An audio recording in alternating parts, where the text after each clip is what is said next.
ایک صحابی رضی اللہ تعالیٰ عنہ کا زکوٰۃ میں اونٹ دینا۔ حضرت ابی بن کعب رضی اللہ تعالیٰ عنہ فرماتے ہیں کہ مجھے ایک مرتبہ حضور اقدس صلی اللہ علیہ وسلم نے زکوٰۃ کا مال وصول کرنے کے لیے بھیجا۔ میں ایک صاحب کے پاس گیا اور ان سے ان کے مال کی تفصیل معلوم کی تو ان پر ایک اونٹ کا بچہ 1 سالہ واجب تھا۔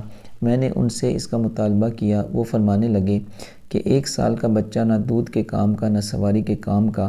انہوں نے ایک نفیس عمدہ جوان اونٹنی سامنے کی کہ یہ لے جاؤ۔ میں نے کہا میں تو اس کو نہیں لے سکتا کہ مجھے عمدہ مال لینے کا حکم نہیں، البتہ اگر تم یہی دینا چاہتے ہو تو حضور اقدس صلی اللہ علیہ وسلم سفر میں ہیں اور آج پڑاؤ فلاں جگہ تمہارے قریب ہی ہے، حضور کی خدمت میں جا کر پیش کر دو۔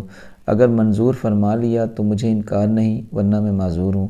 وہ اس اونٹنی کو لے کر میرے ساتھ ہو لیے اور حضور اقدس صلی اللہ علیہ وسلم کی خدمت میں حاضر ہو کر عرض کیا کہ یا رسول اللہ، میرے پاس آپ کے قاصد زکوٰۃ کا مال لینے آئے تھے اور خدا کی قسم مجھے آج تک یہ سعادت نصیب نہیں ہوئی کہ رسول صلی اللہ علیہ وسلم یا ان کے قاصد نے میرے مال میں کبھی تصرف فرمایا ہو، اس لیے میں نے اپنا سارا مال سامنے کر دیا۔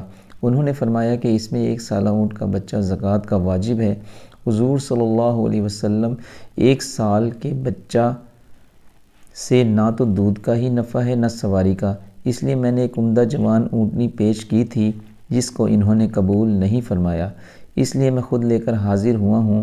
حضور صلی اللہ علیہ وسلم نے فرمایا کہ تم پر واجب تو وہی ہے جو انہوں نے بتلائی، مگر تم اپنی طرف سے اس سے زیادہ اور عمدہ مال دو تو قبول ہے، اللہ تمہیں اس کا اجر مرحمت فرمائے۔ انہوں نے عرض کیا کہ یہ حاضر ہے۔ حضور صلی اللہ علیہ وسلم نے قبول فرما لیا اور برکت کی دعا فرمائی۔ فائدے میں شیخ الحدیث رحمۃ اللہ لکھتے ہیں یہ زکوٰۃ کے مال کا منظر ہے۔ آج بھی اسلام کے بہت سے دعوے دار ہیں اور حضور صلی اللہ علیہ وسلم کی محبت کا دم بھی بھرتے ہیں، لیکن زکوٰۃ کے ادا کرنے میں زیادتی کا تو کیا ذکر ہے، پوری مقدار بھی ادا کرنا موت ہے۔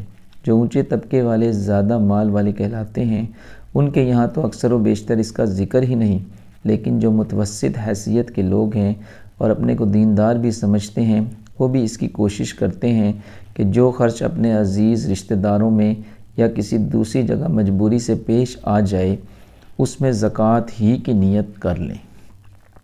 اللہ تعالیٰ سے دعا ہے کہ جو کچھ ہم نے پڑھا اور سنا اللہ تعالیٰ اپنی بارگاہ عالی میں قبول و منظور فرمائے اور اس کو دوسروں تک بھی پہنچانے کی توفیق عطا فرمائے۔